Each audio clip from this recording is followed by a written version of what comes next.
semuanya, salam sejahtera.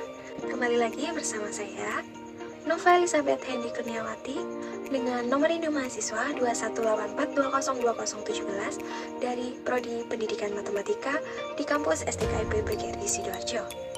Ya, pada kali ini saya akan menjelaskan tentang satu soal dan pembahasan dari materi kernel pada mata kuliah Aljabar Linear Elementer dengan dosen pengampu Ibu Dr. Lestari Ningsih, SPD MPD.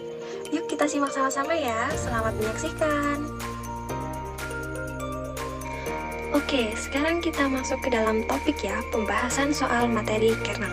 Sebelumnya, kita harus mengingat terlebih dahulu, apa sih notasi dari kernel itu?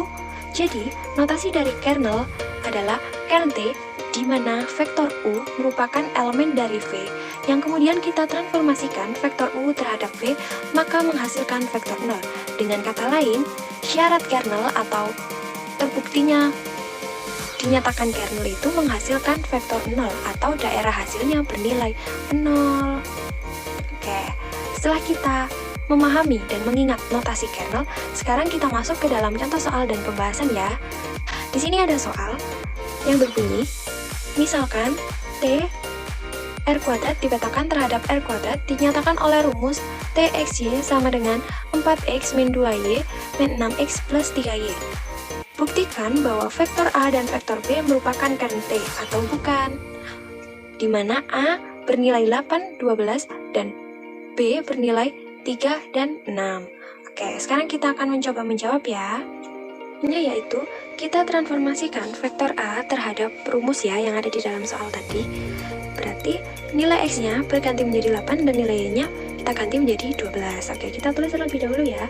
Kita transformasikan vektor A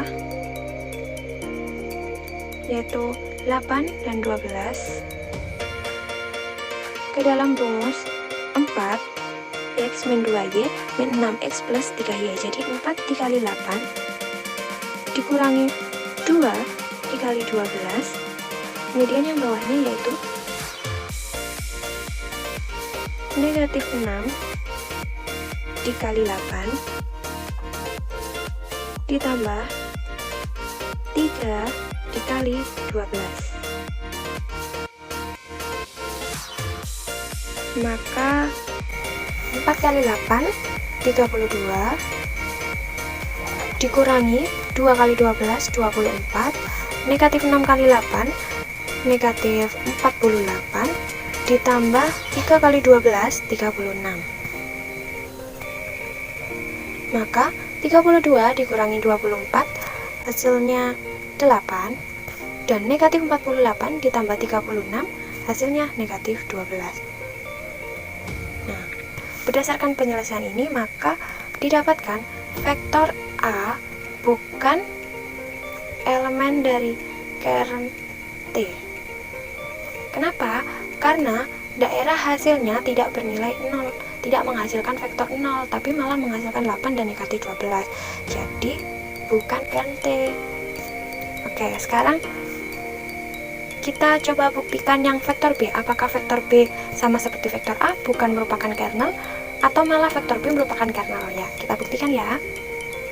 Seperti kita membuktikan vektor A, yaitu langkah yang diambil kita transformasikan vektor B ke dalam rumus yang ada di soal.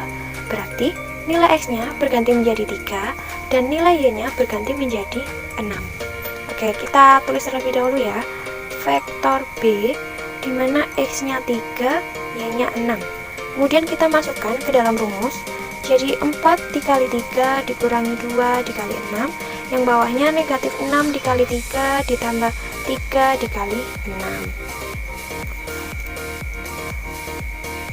Maka hasilnya yaitu 4 kali 3 12 dikurangi 12, negatif 6 kali 3 negatif 18 ditambah 3 kali 6 18.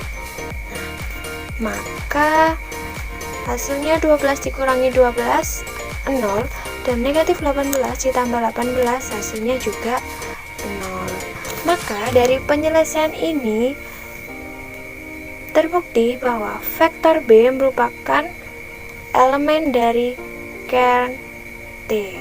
Kenapa? Karena vektor B setelah kita transformasikan menghasilkan vektor 0 atau daerah hasilnya 0. Maka terbukti ya, vektor A setelah kita transformasikan bukan kern T, dan sedangkan vektor B merupakan kern T. Jadi dapat kita simpulkan vektor A bukan elemen kern T dan vektor B merupakan elemen kern T. Oke, jadi seperti ini ya langkah kita membuktikan kernel atau mengerjakan soal tentang kernel sesuai dengan syarat yang sudah kita ingat tadi, yaitu syaratnya kernel T yaitu menghasilkan vektor 0 atau daerah hasil 0, sama seperti kita mengerjakan pembuktian ini tadi. Setelah kita transformasikan, vektor A tidak menghasilkan daerah hasil 0, maka vektor A bukan merupakan kernel atau bukan merupakan kern T. Nah, sedangkan yang vektor B setelah kita transformasikan ternyata menghasilkan vektor 0, maka B merupakan kernel atau B merupakan elemen kern T. Ya, seperti itu. Semoga bisa dipahami ya. Ya, demikianlah cara mengerjakan soal materi kernel ya. Cukup sekian yang dapat saya sampaikan. Mohon maaf apabila ada kesalahan, dan saya ucapkan terima kasih banyak karena telah menyimak video dari awal sampai akhir. Dan semoga apa yang saya sampaikan dapat dipahami dan dapat bermanfaat. Akhir kata dari saya, terima kasih dan salam sejahtera. Sampai jumpa di lain waktu.